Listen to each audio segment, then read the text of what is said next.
बिस्मिल्लाहिर्रहमानिर्रहीम, अस्सलाम वालेकुम। बच्चों, आज हम जो टॉपिक स्टार्ट कर रहे हैं वो पावर के बारे में है। तो पावर आप सब इस चीज़ से फेमिलियर हैं कि हम इसको डिफ़ाइन कैसे करते हैं ना। तो हम ये कहते हैं कि rate of doing work is called power.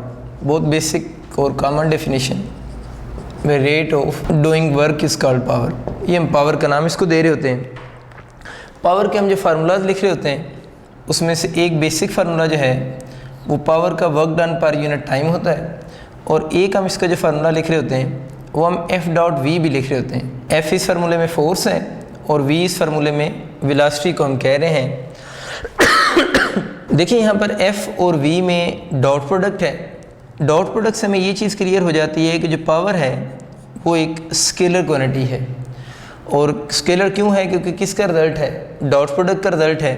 तो अगर हम इसको ओपन करते हैं पावर को, तो पावर का जो फार्मूला बनेगा वो एफ वी और कॉस थीटा हो जाएगा।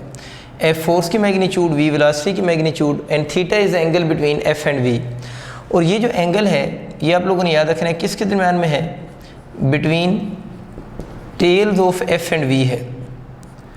यानी ये जो एंगल है वो एफ और वी की टेल्स के दरम्यान में है। और अगर आपसे कभी इस एंगल की रेंज की बात करता है तो इस एंगल की जो रेंज होती थीटा वो 0 डिग्री से लेकर उसकी रेंज बनेगी 180 डिग्री तक। मतलब जो एंगल थीटा है वो 0 से लेकर कहाँ तक उसकी रेंज होगी? 180 डिग्री तक इसकी रेंज होगी। तो हम इस फार्मूला में अब मैक्सिमम पावर या मिनिमम पावर कैलकुलेट कर सकते हैं। तो अगर आपसे कभी वो मैक्सिमम पावर का बच्चे क्वेश्चन आता है तो आप लोगों ने याद रखना है कि इस फार्मूला में अगर हम थीटा 0 डिग्री पुट करते हैं तो देखते हैं आंसर क्या आता है। इसमें थीटा 0 पुट करेंगे और कॉस 0 पे किसकी इक्वल होगा? 1। तो आपके पास जो पावर मैक्सिमम कैलकुलेट होगी यहाँ से वो एफ इंटू वी हो जाएगी। तो इसका मतलब कि पावर जो मैक्सिमम होती है वो किस एंगल पर है? 0 डिग्री एंगल पर है। अगर इसमें बच्चे हम थीटा 180 डिग्री पुट करें उसी इक्वेशन में, तो कॉस 180 किसकी इक्वल होता है? -1 की इक्वल होगा। तो पावर का जो फार्मूला बन जाएगा वो माइनस एफ वी हो जाएगा। अब बच्चों, आप लोगों ने याद ये बात रखनी है कि पावर के फार्मूला में ये जो माइनस साइन आ रहा है ना, ये माइनस साइन डायरेक्शन का माइनस है। ये पावर की जो मैग्नीट्यूड होगी उसको लार्ज या स्मॉल हम इस माइनस की बेस पे नहीं करेंगे, क्योंकि ये जो माइनस साइन है वो किसका माइनस है? डायरेक्शन का माइनस है। तो इस पावर की मैग्नीट्यूड कितनी हुई फिर? 0 डिग्री पे एफ वी है, और 180 डिग्री पे भी जो पावर बन रही है उसकी मैग्नीट्यूड भी एफ वी है। तो अब अगर आपके एमसीक्यूज आता है ना कि किस एंगल पे पावर मैक्सिमम होगी, तो आप लोगों ने याद रखना है कि 0 डिग्री पे भी पावर मैक्सिमम होती है और 180 डिग्री पे भी पावर क्या होती है? मैक्सिमम होती है। बस फ़र्क सिर्फ ये है कि अगर आपका ये एमसीक्यू आ जाए ना, पावर पॉजिटिव मैक्सिमम किस एंगल पर होगी, यानी अगर आपसे पूछते हैं ना पॉजिटिव मैक्सिमम किस एंगल पर होगी, वो 0 डिग्री पर है, या अगर आपसे पूछे पावर नेगेटिव मैक्सिमम किस एंगल पर होगी, तो वो आपके पास एंगल 180 डिग्री बनेगा। लेकिन अगर जनरल क्वेश्चन आता है पावर किस पे मैक्सिमम है, तो हम बोलेंगे कि पावर 0 एंड 180 दोनों एंगल पे पावर क्या है? मैक्सिमम है। इस बात को एक एमसीक्यू से मैं क्लियर करवाने की कोशिश करता हूँ। सपोज करें आपका एमसीक्यू आ जाता है कि select the correct option, select the correct option in which power is maximum। यानी करेक्ट ऑप्शन आप लोगों ने चूज़ करना है जिस ऑप्शन में पावर मैक्सिमम होगी। इसमें से ए ऑप्शन लिख लें -10 वाट, बी ऑप्शन आप लिख लें +5 वाट, सी ऑप्शन आप लिख लें -20 वाट, और डेल्टा ऑप्शन आप लिख सकते हैं -15 वाट। अब आप लोगों ने देखना है कि इसमें पावर कौन सी मैक्सिमम होगी। तो मैंने बताया कि पावर के फार्मूले में जो माइनस साइन है वो माइनस तो किसका है? डायरेक्शन का माइनस है। तो इसको लार्ज या स्मॉल जो होगा वो फिर हम इस माइनस की बेस पे नहीं कहेंगे। जो माइनस डायरेक्शन का होता है उसमें लार्ज या स्मॉल होना ये नंबर डिसाइड करेगा। हम माइनस की बेस पे उसको लार्ज या स्मॉल नहीं कहेंगे। तो उस रूल के अकॉर्डिंग फिर सबसे बड़ी पावर कौन सी बनेगी आपके पास? चार्ली ऑप्शन होगा कि इस केस में जो पावर की वैल्यू आ रही है वो आपकी क्या होगी, मैक्सिमम होगी। तो अब आपको माइनस साइन की मीनिंग आ चुके होंगे कि ये माइनस साइन जो है वो डायरेक्शन का माइनस है। इसी चीज़ को बच्चे थोड़ा और लिंक करते हैं। ये जो पी मैक्स हमारे पास आ रही है वो एफ इंटू वी की इक्वल है।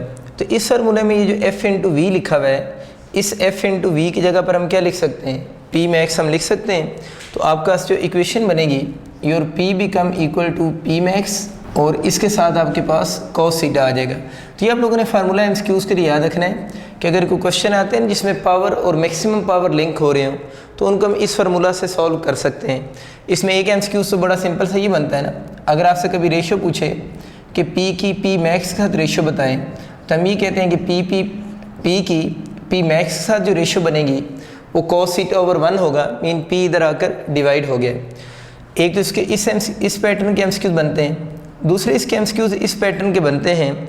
सपोज करें आपका यू एमसीक्यूज़ आ गया है, एट व्हाट एंगल, आपसे क्वेश्चन पूछ रहा है at what angle power become half of its maximum value, यानी यू आपका वर्डिंग में क्वेश्चन लिखा हुआ आ गया है, at what angle power become half of its maximum value.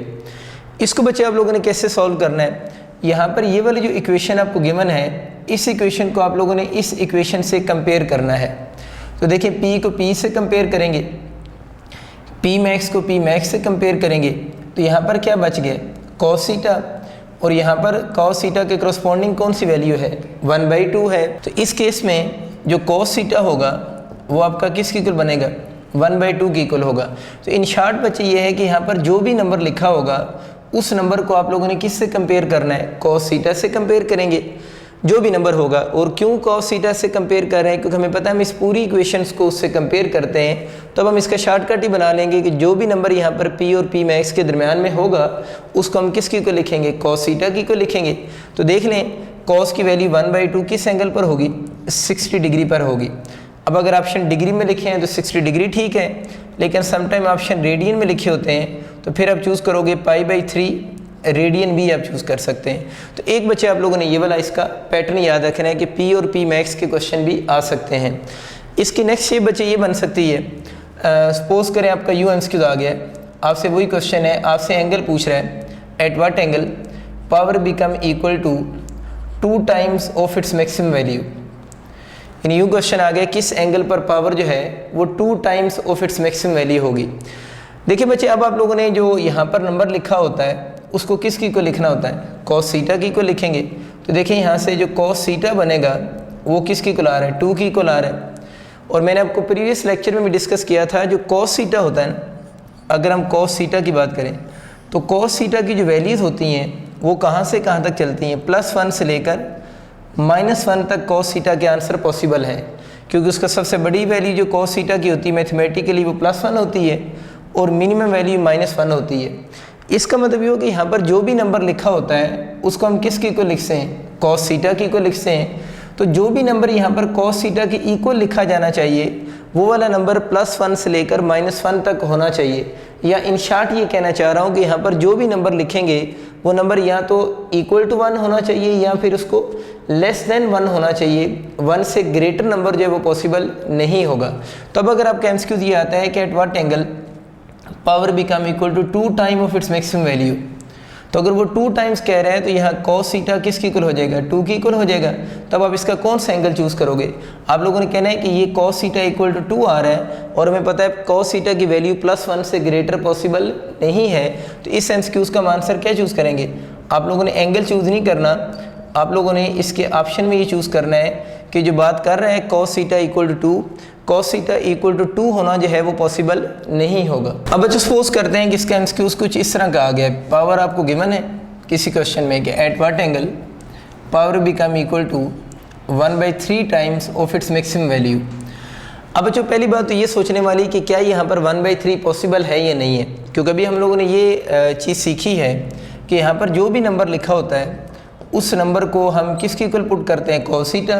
और अब आप लोगों ने याद रखना है यहाँ पर हर वो नंबर पॉसिबल है जो इक्वल टू 1 हो या फिर लेस देन 1 हो। तो यहाँ तो 1/3 लिखा हुआ है, तो ये बिल्कुल क्वेश्चन ठीक है, हम इसको सॉल्व कर सकते हैं। अब अगली प्रॉब्लम ये आती है, जो नंबर लिखा होता है अगर तो ये टेबल की वैल्यू हो तो हम उसका एग्जैक्ट एंगल बता सकते हैं, लेकिन अगर टेबल की वैल्यू ना हो तो अगर ये आपका यूनिवर्सिटी में एमसीक्यू आ जाता है तो इसका ऑप्शन भी इसी फॉर्म में गिवन होगा कि थीटा इक्वल टू लिखा होगा कॉज इनवर्स ऑफ 1/3। बस ये आप लोगों ने चीज़ें याद रखनी कि अगर टेबल की वैल्यू हो तो हम एंगल एग्जैक्ट पता होना चाहिए हमें, लेकिन अगर एंगल की वैल्यू पता होनी चाहिए। लेकिन अगर आपके ऑप्शन जो है वो यहाँ पर जो वैल्यू आ रही है वो 1/4, 1/5 इस तरह के नंबर आ रहे हैं जो कि टेबल की वैल्यूज़ नहीं हैं, तो उनके ऑप्शन भी आपको कॉज इनवर्स की फॉर्म में ही गिवन होंगे। एक तो ये चीज़ याद रखनी है।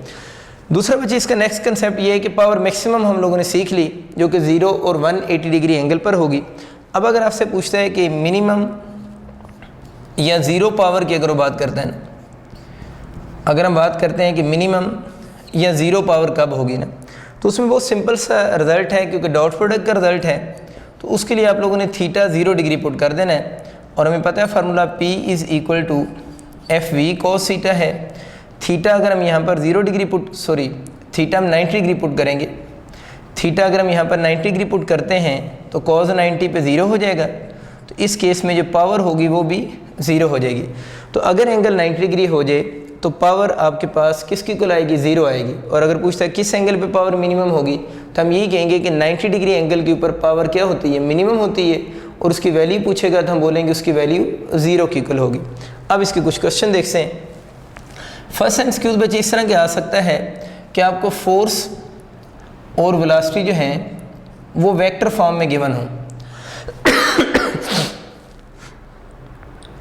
यानी आपको फोर्स भी गिवन हो, वेलोसिटी भी गिवन हो, और दोनों अगर वेक्टर फॉर्म में गिवन हो तो उसको हम कैसे सॉल्व करेंगे। हम एक वेक्टर लिख लेते हैं। लेट्स से f की वैल्यू अब लिख सकते हैं 20i, I mean unit vector है जो कि अलॉन्ग x एक्सिस है, प्लस 15j माइनस 5k। ये आपको फोर्स का यूनिट, फोर्स की वेक्टर फॉर्म गिवन है और इसकी यूनिट न्यूटन है। इसी तरह की इक्वेशन आपको को वेलोसिटी की भी गिवन हो सकती है। Let's say 6i minus 4j plus 3k, और इसकी यूनिट आपको मीटर पर सेकंड गिवन है। और आपसे क्वेश्चन में पूछ रहे कि पावर कैलकुलेट करें।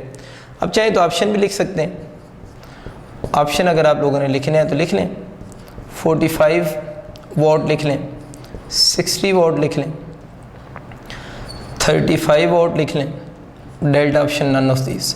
देखिए इस केस में अब आप लोगों ने पावर कैलकुलेट करनी है, और पावर का जो फार्मूला आपके पास यहाँ पर बनेगा वो हमें पता है डॉट प्रोडक्ट का रिजल्ट है, तो हम इसको F.V लिख सकते हैं।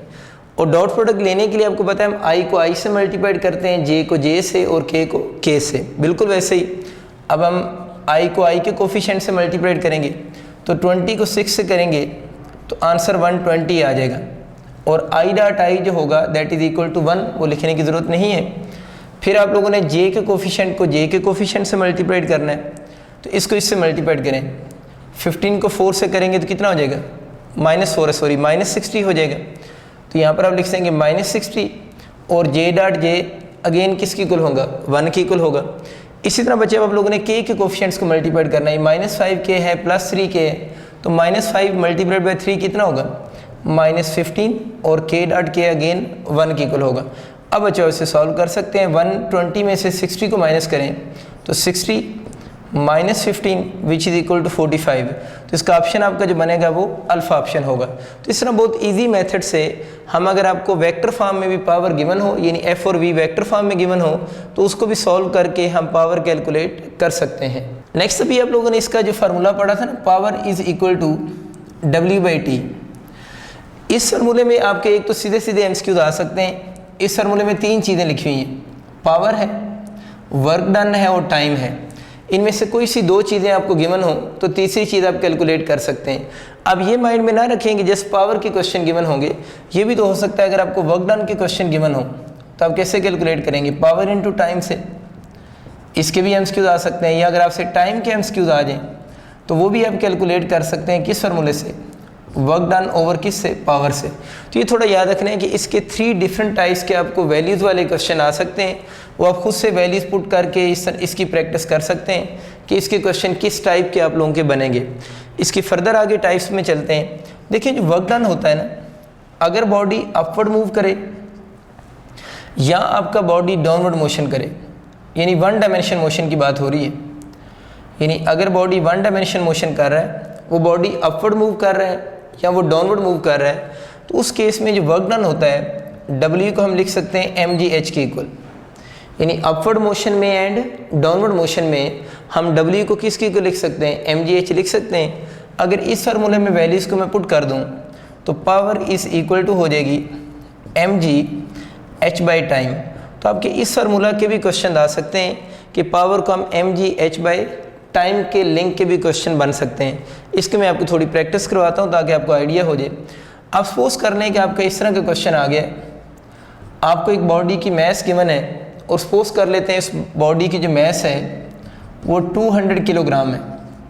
यानी कि बॉडी आपको गिवन है, उस बॉडी की मास 200 किलोग्राम है और इस 200 किलोग्राम बॉडी को हम शिफ्ट कर रहे हैं सर्टन हाइट के ऊपर, और हाइट की वैल्यू आप अज्यूम कर लें 40 मीटर है।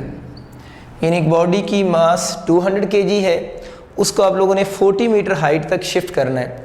तो इसको 40 मीटर हाइट तक शिफ्ट करने के लिए यहाँ पर आप लोगों ने जो मोटर यूज़ की है ना, यानी इसको 40 मीटर हाइट तक शिफ्ट करने के लिए आप लोगों ने जो मोटर यूज़ की है, सपोज करते हैं वो मोटर की पावर 10 किलोवाट है। तो बहुत सिंपल सा सवाल, बॉडी जिसकी मास 200 किलोग्राम है उसको शिफ्ट करना है up to height of 40 metre तक, और जो मोटर उसको शिफ्ट कर रही है उस मोटर की पावर गिवन है 10 किलोवाट।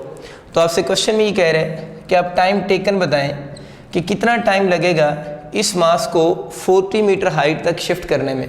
तो देखिए ये क्वेश्चन, ये फार्मूला यूज़ होगा।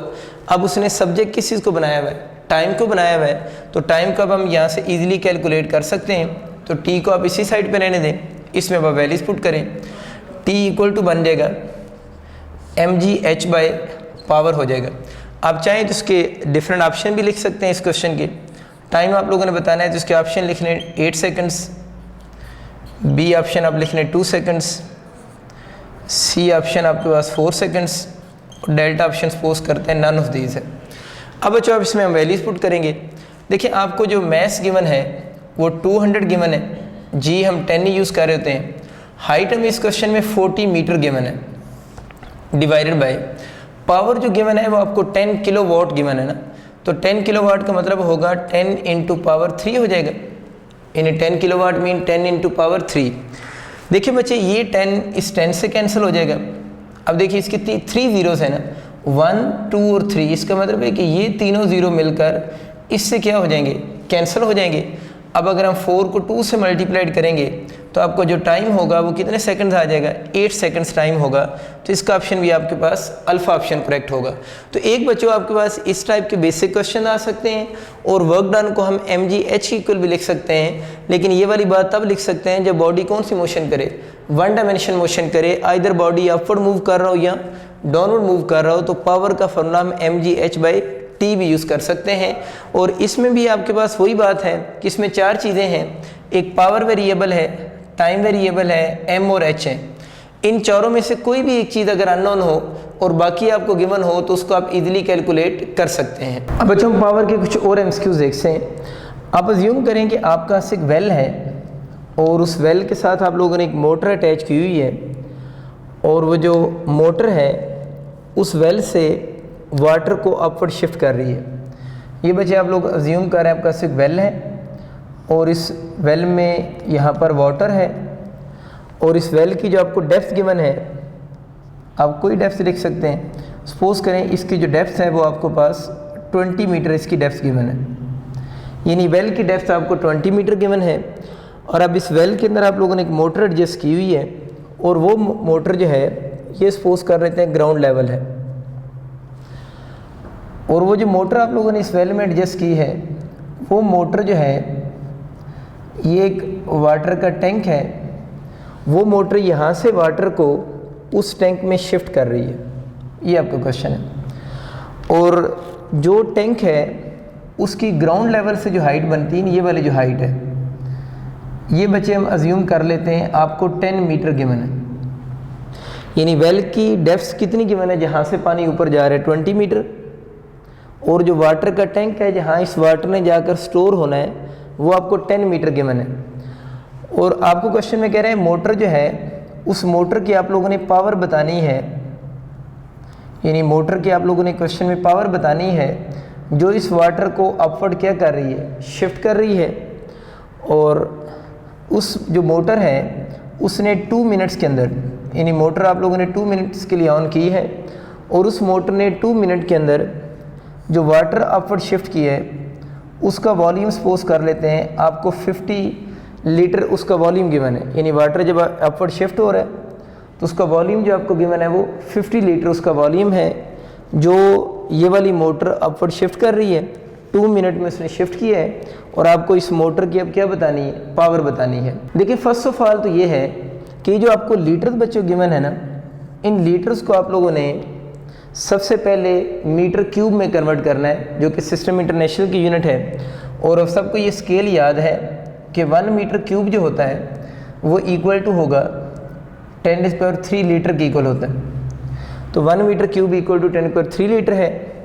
और अगर हम यहाँ से आपके पास यहाँ से अगर हम 1 लीटर की स्केल बना लेना तो 1 लीटर यहाँ से इक्वल टू हो जाएगा 10⁻³ मीटर क्यूब, यानी 1 लीटर 10⁻³ मीटर क्यूब हो गया।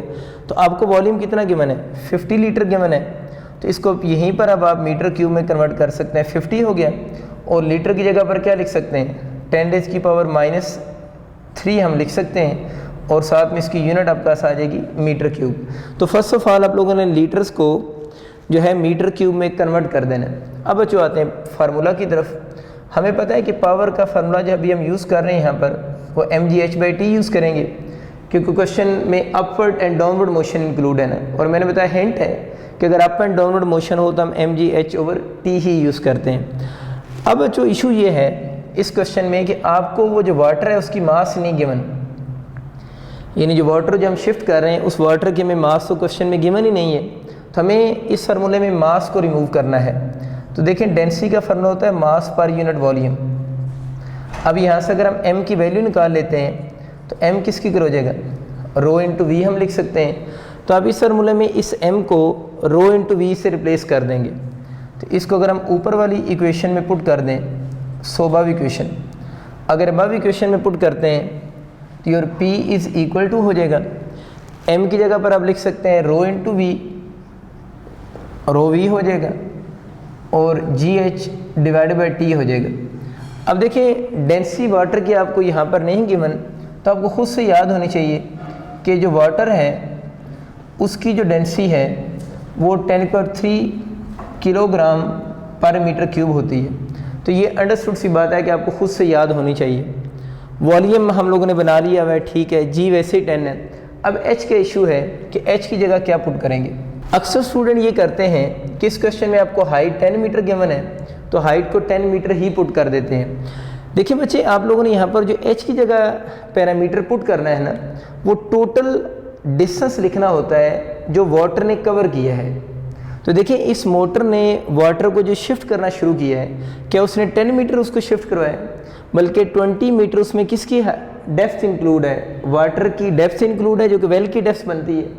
यानी वेल के अंदर पानी 20 मीटर डीप है तो उसने 20 मीटर वाटर को जब ऊपर लेकर गई है तो क्या आ गया, ग्राउंड आ गया।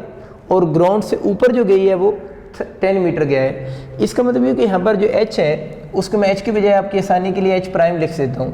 तो यहाँ पर h प्राइम जो बनेगा वो किसकी इक्वल होगा, h यानी ग्राउंड से ऊपर हाइट कितनी है प्लस इसमें वेल की डेप्थ भी इंक्लूड होगी। वेल की डेप्थ मीन जहाँ पर वाटर होगा उसकी आप लोगों ने डेप्थ भी यहाँ पर पुट करेंगे। तो इस फार्मूले में जो h आप यूज़ कर रहे हैं जिसे अब हम लोगों ने h प्राइम कह दिया, ये आपको क्लियर हो गया। इसमें हाइट अबव द ग्राउंड उस टैंक की plus depth of the well भी इंक्लूड करेंगे। तो वो आप लोगों ने याद रखना है कि इसमें h प्राइम की जो वैल्यू बनेगी फिर 10 + 20 तो कितने मीटर बनेगी, 30 मीटर बनेगी। तो ये बहुत सिंपल सा कंसेप्ट है जो आप लोगों ने याद रखना है। अब जो आपको आइडिया हो गया, इसमें 2-3 चीज़ें मेरा सिखाना मकसद था कि एक तो आपको ये पता चल गया कि वाटर की डेंसिटी ना गिवन हो, हमें 1000 पता होना चाहिए। दूसरा हम लोगों ने इसमें कंसेप्ट ये सीखा कि मास को हम फार्मूला से एलिमिनेट करके भी क्वेश्चन सॉल्व कर सकते हैं। और तीसरा कंसेप्ट आप लोगों ने ये सीखा है कि जो हाइट यूज होती है अगर वाटर वेल की डेप्थ गिवन हो तो डेप्थ प्लस h दोनों को मिलाकर फार्मूले में पुट करते हैं। हाइट फ्रॉम सिर्फ ग्राउंड हम पुट नहीं कर रहे होते। और लास्ट जो चीज़ आप लोगों ने सीखी है वो ये है कि इस केस में हम लीटर जो होते हैं उनको हम मीटर क्यूब में भी कन्वर्ट कर सकते हैं और मीटर क्यूब को लीटर में भी कन्वर्ट कर सकते हैं, क्योंकि हम फार्मूला सिस्टम इंटरनेशनल में अप्लाई कर रहे हैं, इसलिए आप लोगों ने लीटर्स को किस में, मीटर क्यूब में कन्वर्ट करना है हमेशा। अब हम इसमें वैल्यूज पुट करके देखते हैं इसका आंसर क्या आता है। तो P is equal to, density आपको याद है 10⁻³ है, वॉल्यूम अभी हम लोगों ने बनाया हुआ था, इसका जो बना है 50 × 3, 50 × 3 हो जाएगा। जी हम 10 यूज़ करते हैं, H प्राइम आपका 30 बना है। टाइम जो बच्चों आपको गिवन है वो 2 सेकंड्स नहीं बल्कि सॉरी 2 मिनट्स गिवन है। 2 मिनट मीन 2 × 60, तो कितने सेकंड बनेगा, 120 सेकंड हो जाएगा। तो इसके नीचे आप लिख सकते हैं कि आपके पास जो टाइम बन रहा है वो 120 सेकंड बन रहा है। तब आप इसको कैंसिलेशन भी इसकी कर सकते हैं। देखिए +3 किससे कैंसिल हो गया, -3 से इजीली कैंसिल हो जाएगा। इस ज़ीरो को हम किसी एक ज़ीरो के साथ कैंसिल कर सकते हैं, तो इस 3 को 1 टाइम और ये कितने टाइम कैंसिल हो गया, 4 टाइम। अब देखिए ऊपर क्या बच गया, 15 × 10, 50 × 10 डिवाइड बाई 4 है। इसको फर्दर आप कैंसिलेशन कर सकते हैं, इसको इससे करें तो 5 टाइम और ये कितने टाइम हो जाएगा, 2 टाइम हो गया, यानी 5 और 2 टाइम कैंसिल हुआ। इसको इससे कैंसिल करें तो कितना हो जाएगा, 25। तो अब 25 को आप किससे मल्टीप्लाइड करेंगे, 5 से मल्टीप्लाइड करेंगे, तो आपका जो आंसर बन जाएगा वो 125 वाट आप लोगों का आंसर आ जाएगा। तो बस ये बच्चों आप लोगों ने याद रखनी है कि इस तरह के अगर न्यूमेरिकल प्रॉब्लम्स आ जाएं तो उसको आप इस बेसिक मेथड को यूज़ करके इजीली सॉल्व कर सकते हैं। अब बच्चों हम देखते हैं कि अगर इंक्लाइंड प्लेन के ऊपर बॉडी मूव कर रहा हो तो इंक्लाइंड प्लेन के ऊपर उसकी पावर कैसे कैलकुलेट करेंगे। तो उसके लिए हम कोई इंक्लाइंड प्लेन बना लेते हैं। सपोज करते हैं कि ये आपके पास कोई इंक्लाइंड प्लेन है और इसके ऊपर बॉडी को मूव करवाएंगे और इस इंक्लाइंड प्लेन का यहाँ पर जो एंगल बन रहा है सपोज करते हैं थीटा है, ये एंगल तो हमें नज़र आ रहा है 90 डिग्री, और यहाँ पर आपको वो बॉडी है जिसकी पावर वगैरह में हम इंटरेस्टेड है। हमें एक चीज़ आइडिया है कि इसका जो वेट होगा, ये आप लोगों ने इंक्लाइंड प्लेन डायग्राम थोड़ी ध्यान से समझनी है, क्योंकि इसको हम आगे भी काफ़ी यूज़ करेंगे वर्क के न्यूमेरिकल प्रॉब्लम में भी। इसका जो वेट होगा वो वर्टिकली डाउनवर्ड एक्ट कर रहा होगा। अब हमें पता है कि एक चीज़ होती है नॉर्मल रिएक्शन, पूरा लेक्चर मेरा लास्ट टाइम नॉर्मल रिएक्शन पे था।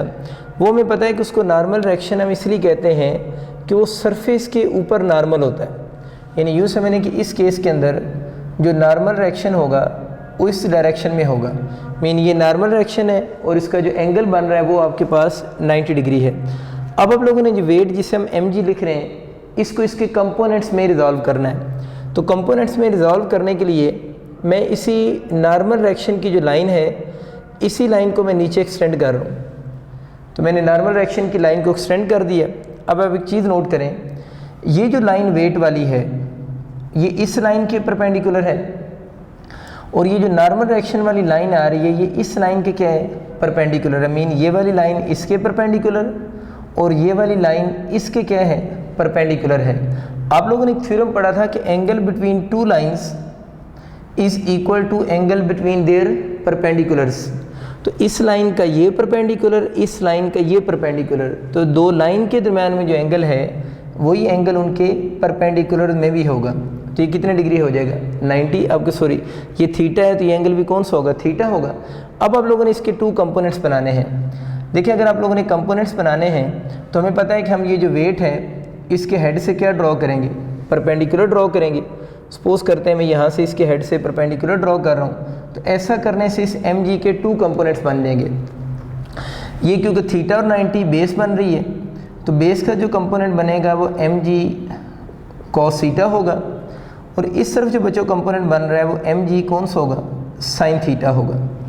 अब ये जो कंपोनेंट की डायरेक्शन है ना mg साइन थीटा, अगर मैं इसको यहाँ पर शो कर दूँ तो ज़्यादा आपको समझने में आसानी होगी। यानी इस वक्त इस डायरेक्शन में जो फोर्स लग रही है वो बच्चों क्या लग रही है, mg साइन थीटा फोर्स लग रही है और ये जो डायरेक्शन है वो mg के cos थीटा है। तो हम कह सकते हैं इंक्लाइंड प्लेन के ऊपर जो नॉर्मल डायरेक्शन होगा वो mg किसके इक्वल होगा, cos थीटा के इक्वल होगा। तो एक एमसीक्यू आप लोगों ने याद रखना है कि अगर इंक्लाइंड प्लेन के ऊपर कभी नॉर्मल डायरेक्शन कैलकुलेट करने के क्वेश्चन आ जाए तो उन क्वेश्चंस को हम n = mg cos थीटा के फार्मूला से सॉल्व कर सकते हैं। अगर बॉडी किसके ऊपर पड़ा हो, इंक्लाइंड प्लेन के ऊपर। जैसे अगर आपको बॉडी की मास पता हो या mg पूरा गिवन हो, पूरा तो वेट बनता है, वो गिवन हो और इंक्लिनेशन एंगल गिवन हो तो हम नॉर्मल डायरेक्शन को बहुत ईजिली कैलकुलेट कर सकते हैं। इस वक्त ये हो गया कि ये दोनों जो हैं वो इक्वल इन मैग्नीट्यूड हैं, अपोजिट इन डायरेक्शन है, तो एक दूसरे के इफ़ेक्ट को कैंसिल कर देंगे। इफ़ेक्ट को कैंसिल करने का मतलब ये है कि इस लाइन के अलोंग अब कोई मोशन पॉसिबल नहीं है, तो बॉडी की मोशन का रिस्पॉन्सिबल जो वेट का कंपोनेंट है वो mg क्या होगा, साइन थीटा होगा। अब बच्चे अगर हम इस बॉडी को मूव करवाना चाहते हैं इंक्लाइंड प्लेन के ऊपर, सपोज करते हैं कि हम इस बॉडी को अपवर्ड जो है वो इंक्लाइंड प्लेन के ऊपर मूव करवाना चाह रहे हैं विद वेलोसिटी किसके साथ, v के साथ, तो अब देखना है कि हम इसकी पावर कैसे लिखेंगे। देखिए पावर का फॉर्मूला तो आप लोगों ने पढ़ा है ना, अभी हम कह रहे थे कि पावर का फॉर्मूला एफ वी कोस सीटा होता है, यानी हम जो फार्मूला पढ़ रहे थे वो एफ वी और क्या था, कोस सीटा था। लेकिन इंक्लाइंड प्लेन के ऊपर जब लिखेंगे तो हम बॉडी को इंक्लाइंड प्लेन के ऊपर जब मूव करवा रहे हैं तो यहाँ जो फोर्स उस बॉडी पर लग रही है वो फोर्स किसकी इक्वल है, mg साइन थीटा है। इंक्लाइंड प्लेन के ऊपर बॉडी पर जो फोर्स लगती है वो mg साइन थीटा होगा, और साथ में हम इसको v से मल्टीप्लाई कर देंगे। v इस बॉडी की वेलोसिटी है जिसको हम इंक्लाइंड प्लेन के ऊपर क्या करवाना चाह रहे हैं, मूव करवाना चाह रहे हैं। तो ये बच्चों आप लोगों ने याद रखना है कि इंक्लाइंड प्लेन के अगर पावर के क्वेश्चन आ जाए तो उस फार्मूले में हम कोस थीटा नहीं लिखते, उस फार्मूले में आपका क्या चीज़ आती है, साइन थीटा आता है। और साइन थीटा क्यों आ रहा है, क्योंकि जब बॉडी इंक्लाइंड प्लेन के ऊपर पड़ा हुआ है तो उस पर जो फोर्स लग रही है दैट इज़ इक्वल टू होगी mg किसके, साइन थीटा की इक्वल होगी। अब बच्चों अगर आपको कोई क्वेश्चन आता है इंक्लाइंड प्लेन का और आप उसको सॉल्व करना चाह रहे हैं पावर के सेंस में, तो फिर आप लोगों ने mg v cos theta use नहीं करना बल्कि mg v क्या यूज़ करना है, साइन थीटा यूज़ करना है। इसका एक बहुत फेमस सा क्वेश्चन देखते हैं, वहाँ पर ये फार्मूला अप्लाई करेंगे तो फिर आपको आइडिया हो जाएगा कि फार्मूले की एप्लीकेशन कैसे आएगी। तो एक लिख लें अपने पास क्वेश्चन। सपोज करते हैं आपको एक ट्रक गिवन है, मैं पूरी इसकी स्टेटमेंट लिख देता हूँ। A truck of mass 10,000 kilogram, यानी क्वेश्चन है एक truck of mass 10,000 kilogram moves up on an inclined plane. एक ट्रक है उसकी मास 10,000 किलोग्राम है, move up on an inclined plane rising, ये बात ज़रा ध्यान देखिए, राइजिंग 1 in 50, ये क्या चीज़ है इसको भी देखते हैं। Rising 1 in 50 with the speed of 36 kilometre per hour. तो जो स्पीड है ट्रक की वो 36 किलोमीटर पर आवर है। Find the power of engine, find the power of engine. इसमें से बहुत सारी बातें हम आप लोग समझ लेंगे इस क्वेश्चन से। देखिए इसमें जो एक चीज़ गिवन है ना, ये तो सिंपल सी बात है कि आपको ट्रक की मास गिवन है, ठीक हो गया, मूव कर रहे हैं इंक्लाइंड प्लेन के ऊपर, राइजिंग 1 in 50। ये जो चीज़ लिखी है इसको ज़रा गौर से समझें कि ये क्या चीज़ लिखी हुई है ना, ये जो चीज़ लिखी है राइजिंग 1 in 50, आप इसको यूँ समझ लें कि ये बेसिकली साइन थीटा लिखा हुआ है। और साइन थीटा क्या होता है, सम पीपल है होता है, यानी परपेंडिकुलर ओवर हाइपरन्यूज होता है।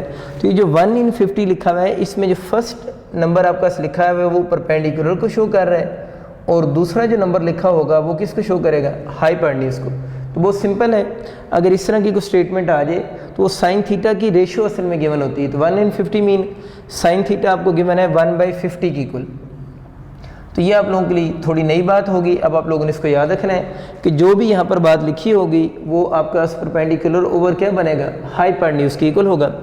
और बॉडी मूव कर रहा है with the speed of 36 kilometre per hour, तो उसकी स्पीड आपको गिवन है 36 किलोमीटर पर आवर। अब इस स्पीड को जो कि आपको 36 किलोमीटर पर आवर गिवन है, जब क्वेश्चन में पुट करेंगे तो ज़ाहिर है मीटर पर सेकंड में यूज़ करनी पड़ेगी। आप ना बच्चे एक चीज़ नोट कीजिएगा, जब भी आपके क्वेश्चन आएंगे ना स्पीड के, और स्पीड किलोमीटर पर आवर में गिवन होगी तो वो 36 के मल्टीपल की फॉर्म में होंगे, यानी जो भी क्वेश्चन होंगे वो 36 के मल्टीपल की फॉर्म में होंगे। ये तो मैं आपको सिखा देता हूँ इसको कन्वर्ट कैसे करेंगे, लेकिन बेहतर है कि आप 36 के मल्टीपल को वैसे ही याद कर लें। इसको ज़रा देख सें, तो 36 इसको मीटर पर सेकंड में लेकर आना है 1000, यानी किलोमीटर की जगह पर 1000 मीटर, और 1 आवर में कितने सेकंड होंगे, 3600 सेकंड होंगे। ये 1000 मीटर, ये 3600 सेकंड्स, चाहे तो लिख भी दें, ये मीटर और सेकंड्स मैंने लगाए हैं। अब ज़रा देखो बच्चों, ये 20 से कैंसिल, ये इससे कैंसिल, तो कितना आंसर आ जाएगा, 10 मीटर पर सेकंड। तो ये मैं आपको बता रहा था कि ये इसके मल्टीपल ही गिवन होते हैं। तो आइए जल्दी से मल्टीपल याद करते हैं। देखिए अगर 36 किलोमीटर पर आवर हो तो 10 मीटर पर सेकंड है। अब मुझे बताओ अगर इसकी स्पीड हाफ कर दें, 18 किलोमीटर पर आवर हो, आप ये याद कर लो ना, एक स्टैंडर्ड माइंड में रखो कि 36 का आंसर 10 आता है। कैसे आता है वो बता दी, बाकी इसके मल्टीपल वैसे इसी को माइंड में रख के पेपर में अटैम्प्ट कर लेना। अब देखो अगर 36 आपको 10 याद है तो 18 पूछता है, तो 18 उसका हाफ है, अगर ये हाफ हुआ है तो ये भी हाफ होगा, तो आपको याद होगा कितना बना, 15 मीटर पर सेकंड। अब मुझे बताओ 18 का भी चलो हाफ कर लेते हैं, 18 का हाफ करें तो कितना हो जाएगा, 9 किलोमीटर पर आवर। या आप अगर 36 से याद रख रहे हैं तो 36 से उसने जो 9 बनाया वो कितने टाइम कम किया 36 को, 36 को किस से डिवाइड करें तो 9 आता है 4 से। तो इसका मतलब ये हो कि अगर इधर 4 से डिवाइड किया तो 9 बना है, तो इस मीटर पर सेकंड को भी किस से डिवाइड करेंगे 4 से। तो 10 को 4 से डिवाइड करें तो कितना बचे बनेगा 2.5 मीटर पर सेकंड। तो कितना आसान है कि आप 36 याद करें, बाकी वैसे शर्म से याद होना शुरू हो जाएंगे।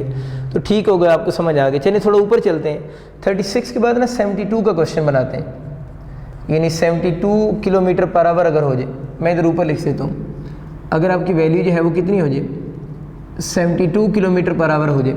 अब मुझे बताओ 36 का 72 डबल है, तो अगर ये 10 है तो इसकी स्पीड को कितना बनना चाहिए 20 मीटर पर सेकंड होना चाहिए। बस आखिरी एक और आप याद कर लें, क्योंकि 144 किलोमीटर पर आवर है।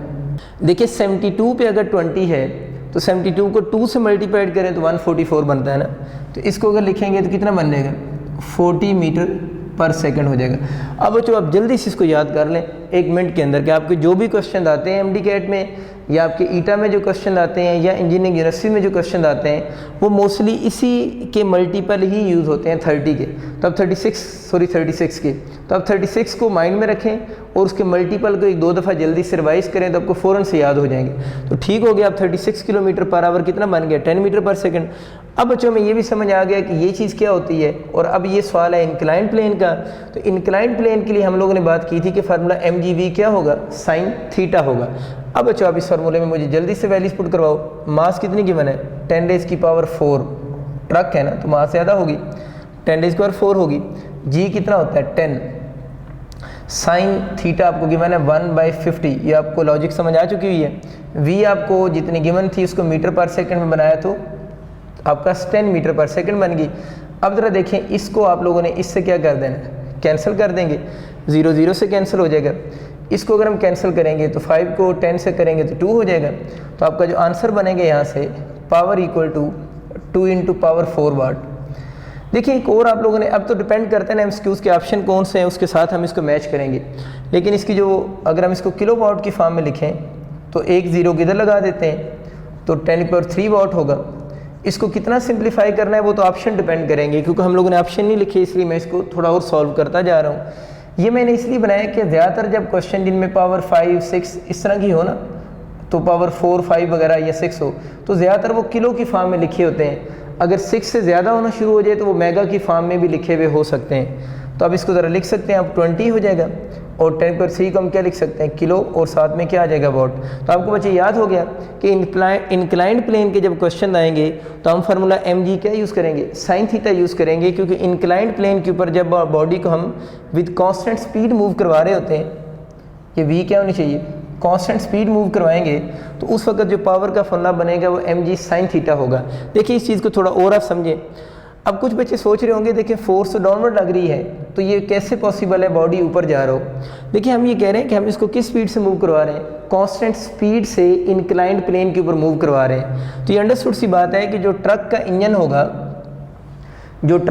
होगा वो इस पर अपवर्ड डायरेक्शन में जो फोर्स लगा रहा होगा ना, यानी ट्रक का जो इंजन होगा, आप इस बात को यूँ समझें अगर कोई कन्फ्यूज़ हो रहे हैं तो देखिए पावर का फॉर्मूला वही पुराना P = F × V माइंड में रखें, P = F × V ही आप माइंड में रखें। और अब देख लें कि जो ट्रक है वो फोर्स किधर लगा रहा है, अपवर्ड लगा रहा है, यानी ट्रक की फोर्स की वही डायरेक्शन है जो बॉडी की किसकी है, वेलोसिटी की डायरेक्शन है।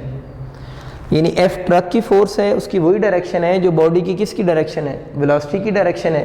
तो अब मुझे बताएं कि अगर हम ये कह रहे हैं कि बॉडी किस स्पीड से मूव कर रहा है, कांस्टेंट स्पीड से मूव कर रहा है, तो इसका मतलब ये होगा कि ट्रक जो फोर्स लगाएगा वो इस फोर्स के इक्वल एंड क्या होगी, अपोजिट होगी। तो आप इस बात को यूँ समझें कि आपका ये जो फोर्स है वो कौन लगा रहा है, ट्रक फोर्स लगा रहा है, and for sake of constant speed और वेलोसिटी उस ट्रक को जो फोर्स लगानी पड़ेगी वो फोर्स mg sin थीटा के इक्वल इन मैग्नीट्यूड होगी एंड अपोजिट इन डायरेक्शन होगी। तो हम लोगों ने अपनी इस अप्लाइड फोर्स को mg sin थीटा से क्या किया हुआ है, रिप्लेस किया हुआ है। समझ आ गया रिप्लेस क्यों कर रहे हैं, क्योंकि ये वाली जो फोर्स है इस फोर्स के इक्वल इन मैग्नीट्यूड है एंड अपोजिट इन डायरेक्शन है, और ट्रक जो फोर्स लगा रहा है वो बिल्कुल किस डायरेक्शन में लगा रहा है, अपवर्ड डायरेक्शन में। इसके ऊपर क्या अप्लाई कर रहा है, फोर्स अप्लाई कर रहा है। अब बच्चों हम पावर की यूनिट्स के ऊपर बात करते हैं कि पावर की यूनिट क्या होगी। देखिए पावर का जो बेसिक फार्मूला आप लोगों ने पढ़ा है वो W/T है, यानी work done per unit time है। यहाँ से अगर हम इसकी यूनिट बनाते हैं तो वर्क डन की यूनिट जूल होती है और टाइम की यूनिट सेकंड बनती है, और जूल पर सेकंड जो होता है उसको हम वॉट कह सकते हैं, और इसको हम W से डिनोट कर रहे होते हैं। तो जूल पर सेकंड जो बनेगा वो आपके वॉट की इक्वल होगा, और जूल को अगर हम फर्दर सॉल्व करें तो इसको हम क्या लिख सकते हैं, न्यूटन मीटर भी लिख सकते हैं, ओवर सेकंड हो जाएगा। इसमें अगर हम न्यूटन की वैल्यू पुट कर दें तो किलोग्राम मीटर पर सेकंड स्क्वायर बनेगा, यानी न्यूटन किलोग्राम मीटर पर सेकंड स्क्वायर है, और साथ में उसी तरह मीटर ओवर सेकंड आ जाएगा, जिसकी यूनिट को हम लिख सकते हैं किलोग्राम मीटर स्क्वायर ओवर क्या हो जाएगा, सेकंड क्यूब। तो बच्चे एक ही बात है, आप ये कह सकते हैं कि आपका जो 1 वॉट होता है वो किसकी इक्वल है, जूल पर सेकंड की इक्वल भी होता है। और अगर हम इसी यूनिट को बेस यूनिट्स की फॉर्म में एक्सप्रेस करें, बेस यूनिट की फॉर्म में जब एक्सप्रेस करेंगे तो किलोग्राम मीटर स्क्वायर ओवर क्या हो जाएगा, सेकंड क्यूब, ये चीज़ बन रही होगी। अब यहाँ से चाहें तो आप इस पावर की डायमेंशन भी लिख सकते हैं। तो पावर की डायमेंशन के लिए उस क्वांटिटी को पहले बेस यूनिट्स की फॉर्म में एक्सप्रेस करना होता है। तो किलोग्राम की डायमेंशन m होती है, मीटर की L स्क्वायर हो जाएगी, और सेकंड ऊपर जाकर T-3 बन जाएगा। तो ये कुछ आप लोगों ने रिलेशनशिप याद रखने हैं कि पावर की SI यूनिट क्या होती है, वॉट होती है, और 1 वॉट इक्वल टू जूल पर सेकंड भी होता है, और बेस यूनिट की फॉर्म में लिखें तो kilogram metre square over second cube के इक्वल भी होगा। इस पावर की अगर हम कमर्शियल यूनिट की बात करें ना, यानी कमर्शियल यूनिट ऑफ पावर की बात करें, ये 2 वर्ड यूज़ होते हैं। एक तो वर्ड यूज़ कर सकता है कमर्शियल यूनिट ऑफ पावर, या इसके लिए एक और वर्ड भी यूज़ होता है unit of power in British engineering system. British engineering system, दोनों में कोई भी वर्ड यूज़ कर सकता है। वो कहे ना कमर्शियल यूनिट ऑफ पावर बताएं, ये मैंने क्या बच्चों बताया अभी, ये ऐसे यूनिट ऑफ पावर थी। अब क्या बोल रहा हूँ, कमर्शियल यूनिट ऑफ पावर पूछे या unit of power in British engineering system पूछे, तो इन दोनों केसेस में आप लोगों ने क्या करना है, इसको ज़रा देख लें। तो कमर्शियल यूनिट ऑफ पावर या ब्रिटिश इंजीनियरिंग सिस्टम में जो पावर बनती है उसको हम बोलते हैं, सॉरी यूनिट को बोलते हैं हार्स पावर, यानी उसको हम हार्स पावर कहते हैं, और इसको डिनोट हम H/P से कर रहे होंगे। तो कमर्शियल यूनिट ऑफ पावर आपका बन गई हार्स पावर, और इसका रिलेशनशिप आप लोगों ने याद रखना है कि 1 हार्स पावर जो होता है that is equal to 746 watt की इक्वल होता है, यानी 1 हार्स पावर 746 वॉट, एक एमसीक्यूज। और अगर बच्चों आपसे पूछ ले कि 1 वॉट किसके इक्वल होता है, अब 1 वॉट के लिए आप लोगों ने 1 हार्स पावर को 746 से डिवाइड करना है। ज़ाहिर है ये विदाउट कैलकुलेटर तो आपसे इतना ईजिली अटैम्प्ट नहीं होगा, तो इस वैल्यू को आप लोगों ने याद खुद से कर लेना है कि इसको कैलकुलेटर से डिवाइड करने से आंसर बनता क्या है। तो इसका आंसर जो बन रहा होता है 0.00143 HP, यानी हार्स पावर की इक्वल बनेगा। तो दोनों बातें याद होगी, 1 हार्स पावर 746 वॉट, और अगर 1 वॉट पूछता है तो 0.00134 हार्स पावर की इक्वल होगा।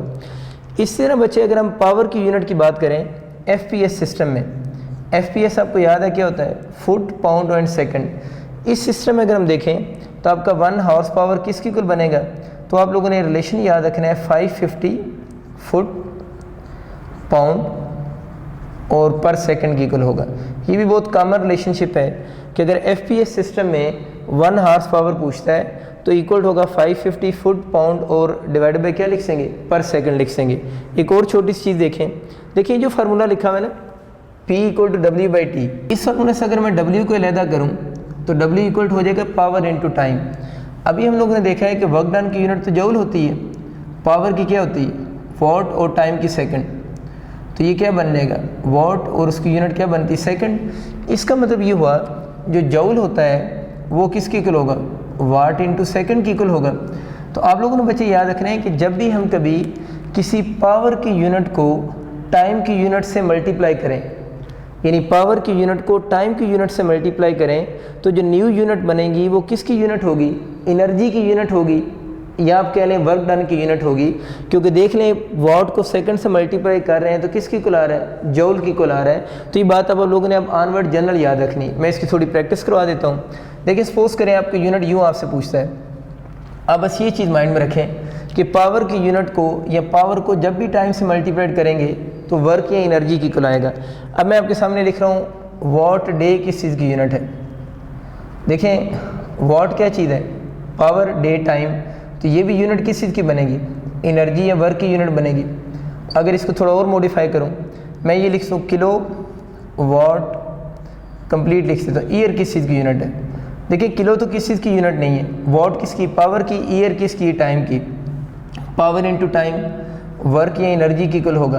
तब आपको ये बात समझ आ चुकी होगी कि जब भी पावर की यूनिट को टाइम की किसी भी यूनिट से मल्टीप्लाई करें तो जो न्यू यूनिट बनेगी वो वर्क की यूनिट होगी या एनर्जी की यूनिट होगी। जिस तरह भी हम लोगों ने बात की ना कि कमर्शियल यूनिट ऑफ पावर, इस तरह बच्चों आप लोगों ने याद रख लेना है कि अगर आपका कभी एमसीक्यू आ जाए ना कमर्शियल यूनिट ऑफ एनर्जी का, तो इसको एक सेकंड देख लें, इसको कैसे अटेम्प्ट करेंगे। तो कमर्शियल यूनिट ऑफ पावर अभी आप लोगों ने जो बनाई है, कमर्शियल यूनिट ऑफ पावर जो बनी है वो तो हार्स पावर बनी है। अब देखते हैं कमर्शियल यूनिट ऑफ एनर्जी क्या होती है, क्योंकि unit of energy in system international पूछता है वो तो जूल है ना, यानी ऐसा यूनिट ऑफ एनर्जी जो है वो तो जूल की इक्वल है। लेकिन अगर आपसे कमर्शियल यूनिट ऑफ एनर्जी पूछे तो वो आप लोगों ने याद रखनी है, वो किलो वाट आवर को कहते हैं। Kilo watt hour is the commercial unit of energy. Kilo तो प्रीफिक्स है, वॉट पावर, आवर किसकी यूनिट? टाइम। तो बताया कि जब पावर को टाइम से मल्टीप्लाई करें तो ओवरऑल क्या बनती है? एनर्जी बनती है। आप लोगों ने इसका रिलेशनशिप भी याद रखना है कि 1 किलोवाट आवर जो होता है वो इक्वल टू होगा 3.6 मेगा जूल की कुल। इसको हम बड़ी दफ़ा प्रूव भी कर चुके हैं। अब जब हमें ये चीज़ याद हो जाती है ना कि 1 किलोवाट आवर 3.6 मेगा जूल होता है, तो इसकी समटाइम फॉर्म चेंज होकर भी आ सकती है। देखिए ना 3.6 मेगा जूल के अगर इक्वल होता है तो मैं इसकी यूँ भी तो लिख सकता हूँ ना, मेगा को मैं लिख सकता हूँ 10⁻6 होता है ना, ये 10⁻3, चलें ब्रेक कर देता हूँ, 10⁻3 इंटू जूल। हमें पता है ये 9 नहीं बनता, ये 6 ही बनता है क्योंकि पावर ऐड होती है। अब अच्छा अब ये करें, इसको इससे मल्टीप्लाई कर दें। जब मल्टीप्लाइड करेंगे तो ये कितना हो जाएगा? 3600। और इस 10⁻3 को आप लोग किलो लिख दें और साथ में लगा दें जूल। इसका मतलब ये हुआ कि 1 किलोवाट आवर अगर 3.6 मेगा जूल आ जाए तब भी ठीक है, लेकिन हम इसको यूँ भी तो लिख सकते हैं ना, 3600 क्या लिख सकते हैं? किलो जूल भी लिख सकते हैं। तो ये थोड़ा ध्यान रखना है कि sometime both A and B का जब ऑप्शन आता है तो हम जल्दी में 3.6 मेगा जूल ही चूज़ करते हैं। इसके साथ एक और गलती भी हो जाती है, किलोवाट आवर जब याद हो तो ज़रूरी नहीं होता वो किलोवाट आवर ही पूछे, वो आपसे मेगावाट आवर भी पूछ सकता है। देखिए commercial unit of energy kilowatt hour ही होती है, और इस किलोवाट आवर के ऊपर हम प्रॉपर डिस्कशन सेकंड ईयर में जाकर करेंगे जब हम इलेक्ट्रिकल पावर पढ़ेंगे, और वहाँ पर हम जो इलेक्ट्रिसिटी के बिल होते हैं इनकी कॉस्ट कैलकुलेट करना भी सीखेंगे। क्योंकि हमें पता है कि 1 किलोवाट आवर जो होता है वहाँ पर हम जाकर सीखेंगे कि 1 किलोवाट आवर जो है वो इक्वल टू होगा 1 यूनिट के ना। तो इस पर भी हम इतनी ज़्यादा बात नहीं करेंगे क्योंकि अभी हम मैकेनिकल पावर को डिस्कस कर रहे हैं। लेकिन जो कमर्शियल यूनिट ऑफ एनर्जी है वो मेगावाट आवर नहीं है, वो कौन सी? किलोवाट आवर है, क्योंकि 1 यूनिट जो होती है इलेक्ट्रिसिटी की वो किससे मेजर होती है? That shows the energy of 1 kilowatt hour. लेकिन 1 मेगावाट आवर का वैसे आपके एमसीक्यू आ सकता है कि 1 मेगावाट आवर किसकी इक्वल होता है? देखें इसको जल्दी से, मेगा होता है पावर 6, वॉट होता है जूल पर सेकंड, और आवर होता है 3600। देखिए इसको और सेकंड्स, क्योंकि आवर 3600 सेकंड, ये से कैंसिल हो जाएगा। अब इसको लिखने के बहुत सारे मेथड्स हैं। एक सिंपल मेथड तो ये है कि आप इसका पॉइंट यहाँ पर शिफ्ट करें तो पावर 1 2 3 पावर बनी ना, तो बन जाएगा 3.6 इंटू पावर 1 2 3 शिफ्ट किया ना तो 9 जूल हो जाएगा। एक तो हम ये लिख सकते हैं कि 1 मेगावाट आवर जो होगा वो 3.6 इंटू पावर 9 जूल होगा। दूसरा इसका तरीका ये हो सकता है कि हम इसको ये भी लिख सकते हैं, पावर 9 जो होती है उसको हम गीगा भी तो बोलते हैं ना, तो 3.6 हम इसको क्या कह सकते हैं? गीगा जूल भी कह सकते हैं। या हम इसको एक और मेथड से भी लिख सकते हैं कि आप जैसे इस 3600 को उसी तरह लिखा रहने दें, ये 3600 उसी तरह, ये सेकंड से कैंसिल हो गया, और 10⁻6 को हम क्या लिख सकते हैं? आपका मेगा लिख सकते हैं और साथ में अब क्या लगा दें? जूल लगा दें। तो 1 मेगावाट आवर 3600 मेगा जूल की इक्वल होगा और 1 किलोवाट आवर 3600 किलो जूल की इक्वल भी होगा। तो किसी भी यूनिट को बच्चों हम इस तरह डिफरेंट वे से भी परफॉर्म कर सकते हैं। अब बच्चों हम देखते हैं कि अगर हम इस ग्राफ के ग्राफिकल क्वेश्चन कैसे बनेंगे ना, तो ग्राफिकल क्वेश्चन में दो मेन क्वेश्चन होते हैं। एक ग्राफ की स्लोप का क्वेश्चन होता है और एक एरिया अंडर ग्राफ का क्वेश्चन होता है। देखिए हम लोगों ने दो फार्मूले पढ़े हैं, एक फार्मूला भी आप लोगों ने W/T पढ़ा है और एक पावर का फार्मूला आप लोगों ने F/V पढ़ा है। इन्हीं दो से आप MCQ बना सकते हैं। तो अगर आपका MCQ आता है ना, स्लोप ऑफ WT ग्राफ किसकी इक्वल है, तो इसका रूल ये होता है कि जो बी फिजिकल क्वांटिटी ग्राफ में पहले लिखा होता है ना, वो परपेंडिकुलर को शो कर रही होती है और जो बाद में लिखा होता है वो फिजिकल क्वांटिटी बेस को शो कर रही होती है। तो slope of WT graph, slope तो हमें पता है किसकी इक्वल होती है, tan थीटा की इक्वल होती है। अगर हम WT ग्राफ की स्लोप लेते हैं तो tan थीटा खुद क्या होता है, परपेंडिकुलर ओवर बेस। तो इसका परपेंडिकुलर क्या बनेगा, वर्क डन, और बेस एक्सिस के लॉन्ग टाइम। और हमें पता है कि W/T किसकी इक्वल होगा, पावर की इक्वल होगा। तो बहुत कॉमन आपका MCQ बन गया कि स्लोप ऑफ WT ग्राफ जो होगी दैट इज इक्वल टू क्या होगी, पावर होगी। इस तरह बच्चे हम एक और MCQ भी बनाते हैं कि अगर आपका MCQ होता है ना, area under FV graph, area under FV graph, F force V mean velocity graph. तो एरिया के लिए तो हम जो क्वांटिटीज़ दोनों लिखी होती हैं उन दोनों को सिंपली आपस में क्या करते हैं, मल्टीप्लाई करते हैं। तो अगर हम F को V से मल्टीप्लाई कर दें तो योर F/V जो होगी वो भी किसकी इक्वल होगी, पावर की इक्वल होगी। तो ये बच्चों आप लोगों ने चीज़ें याद रखनी है कि अगर आपका क्वेश्चन कभी आ जाए स्लोप ऑफ WT ग्राफ वो भी पावर की इक्वल है, लेकिन दूसरा अगर आपका क्वेश्चन आता है एरिया अंडर FV ग्राफ, तो your area under FV graph is also equal to क्या होगा, पावर की इक्वल होगा, क्योंकि F को V से मल्टीप्लाई करें तो वो आपके पास किसकी इक्वल निकल आएगी, पावर के ही इक्वल बन रही होगी। आप सबका बहुत शुक्रिया, अल्लाह हाफिज़।